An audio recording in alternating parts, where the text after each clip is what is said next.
দর্শক, আমার দুই পাশে যাদেরকে দেখতে পাচ্ছেন তারা মূলত মেলার দর্শনার্থী। মেলা উপলক্ষে রাস্তার দুই পাশে দোকান বসেছে। দূর দূরান্ত থেকে প্রচুর মানুষ মেলায় এসেছেন। কিন্তু কোথায় মেলা, কিসের মেলা, এই প্রশ্নগুলোর উত্তর যদি জানতে চান তাহলে অবশ্যই আপনাকে আমার ভিডিওটা পুরোপুরি দেখতে হবে। এবং ভিডিওটা পুরোপুরি দেখলে আপনি ঝাপান খেলা কী, সাপের খেলা কীরকম হয় তা সব কিছুই দেখতে পাবেন।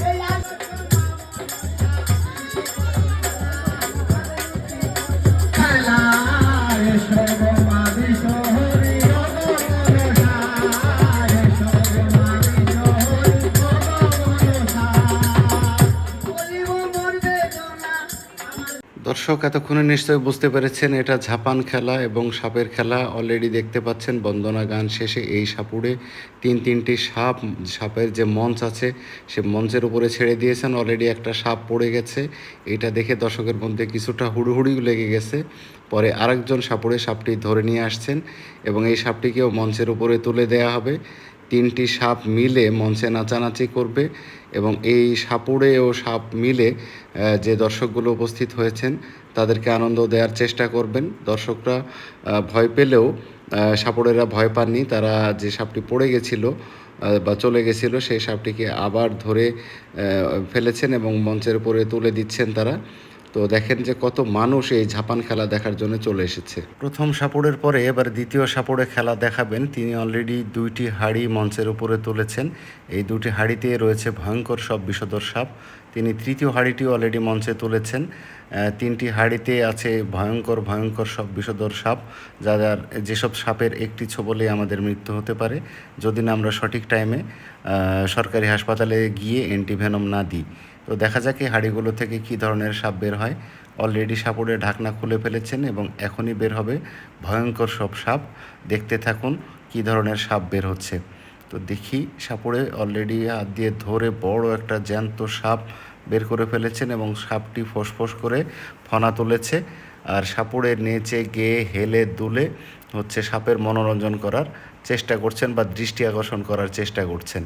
তো সাপুড়ে এবার দ্বিতীয় হাঁড়িটি খুলবে। আমরা অপেক্ষা করি, দেখি দ্বিতীয় হাঁড়ির মধ্যে থেকেও কী ধরনের সাপ বের হয়। নিশ্চয়ই এই সাপটাও অনেক বেশি ভয়ঙ্কর এবং সেও আরও বেশি বড় ফনা তুলবে। তো দ্বিতীয় হাঁড়ি ঢাকনা খুলে ফেলেছেন, বের হচ্ছে এবং বের হয়ে গেছে। এইটাও অনেক বড় একটা সাপ, বা দিছিল একটা কামড় দেওয়ার চেষ্টা করেছিল সাপটা, সেটা পারেনি। এবার দুইটা সাপ মঞ্চে অলরেডি আছে, তৃতীয় সাপও বের হচ্ছে।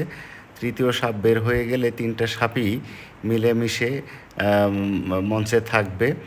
আরে কি বড় কি ছোবলটাই দিল! এই ছোবল যদি লাগতো নিশ্চিতভাবে মৃত্যু। কিন্তু দক্ষ সাপুড়ে অত্যন্ত নিপুণভাবে সে এটা প্রতিরোধ করেছে। আবারও ছোবল দিয়েছিল, বাট এটাও সাপুড়ে প্রতিরোধ করেছে।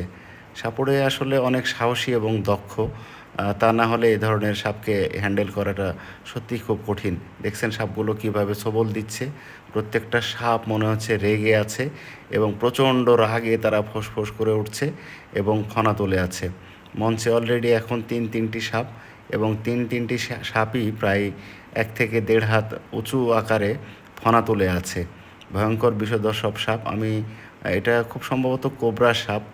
তো আমি সাপকে খুব ভয় পাই, কিন্তু কাছ থেকে খেলাটা দেখে বেশ আনন্দ পাচ্ছি। এটাই আমাদের ঝাপান খেলা। আবহমান বাংলার ঐতিহ্য, এটা লোকসংস্কৃতিরই অংশ। দীর্ঘদিন ধরেই বাংলাদেশের গ্রামে গঞ্জে এই ধরনের ভাসান খেলার আয়োজন করা হচ্ছিল। যে সমস্ত নদীমাতৃক অঞ্চলগুলো যে এলাকাগুলোতে আছে সেগুলোতে সাধারণত এই ধরনের আয়োজন একটু বেশি করে থাকা হয়। দেখেন সাপটি অলরেডি ধরে আছে এবং তার ন্যূনতম ভয় নাই। কি দক্ষতার সাথে সে সাপটি ধরে ফেললো এবং এখনই সেই সাপটিকে আবার যে হাঁড়ি আছে সে হাঁড়ির মধ্যে সে বন্দি করে ফেললো। অদ্ভুত ভয়ঙ্কর সাহস না থাকলে মানুষের পক্ষে এটা করা সম্ভব না। এবার দ্বিতীয় সাপটাকেও তিনি ধরবেন। সাপটার সামনে তিনি মাথা পেতে দিচ্ছেন। কতটা সাহস! সাপটার মাজা বরাবর তিনি ধরে আছেন এবং দ্বিতীয় সাপটিকে তিনি হাঁড়িবন্দি করার চেষ্টা করছেন। তবে না, দ্বিতীয় সাপটি এত সহজে ধরা দিতে চাচ্ছে না। তাকে একটু বেয়াড়া মনে হচ্ছে। সে বন্দিত্ব চায় না, সে মুক্ত জীবনযাপন করতে চায় এরকমই মনে হচ্ছে। কিন্তু সাপুড়ে নাছোড়বান্দা তাকে অলরেডি হাঁড়ির মধ্যে ঢুকিয়ে ফেলেছে এবং মঞ্চে এখন একটাই সাপ আছে, তৃতীয় সাপ। এটাকেও সাপুড়ে হাঁড়িবন্দি করে ফেলবে। তো এইভাবে পরপর একজন একজন করে সাপুড়েরা তাদের সাপগুলো নিয়ে আসবে, খেলা দেখাবে এবং যে সাপুড়ের সাপটা সবচেয়ে বেশি অত্যাচার ফনা তুলবে তাকে বিজয়ী হিসাবে পুরস্কৃত করা হবে। এবং এই উপলক্ষে আশেপাশে মেলা বসে, মা মনসার পূজা হয়, ভক্তরা আসে এবং পূজা দেয়। এই যে দেখেন এখানে মা মনসার পূজা হচ্ছে, যারা ভক্ত অনুরাগী আছেন দূর দূরান্ত থেকে এসেছেন এবং তারা যেন বাকি সারা বছর নিরাপদে থাকতে পারেন, সাপের কামড় খেয়ে অকালে মরতে না হয় তাদের প্রিয়জনদের, সেই কামনায় তারা মা দেবী মনসার সামনে পূজা দিচ্ছেন এবং তাদের যে নিবেদন সেই নিবেদন এখানে পেশ করছেন। এটা হিন্দু ধর্মের অনুসারীদের অন্যতম একটা পূজা। দর্শক দেখতেই পাচ্ছেন খেলা জমে গেছে, সাপুড়ে তিনটি সাপ নিয়ে খেলা করছেন এবং দর্শককে আনন্দ দিচ্ছেন। দূর দূরান্ত থেকে প্রচুর মানুষ মেলায় এসেছেন, খেলা দেখছেন এবং উপভোগ করছেন। আর ঝাপান খেলা আমাদের লোক সংস্কৃতিরই একটি অংশ। যুগ যুগ ধরে, শতাব্দীর পর শতাব্দী ধরে নদীমাতৃক অঞ্চলগুলোতে এই খেলাগুলো অনুষ্ঠিত হয়ে থাকে।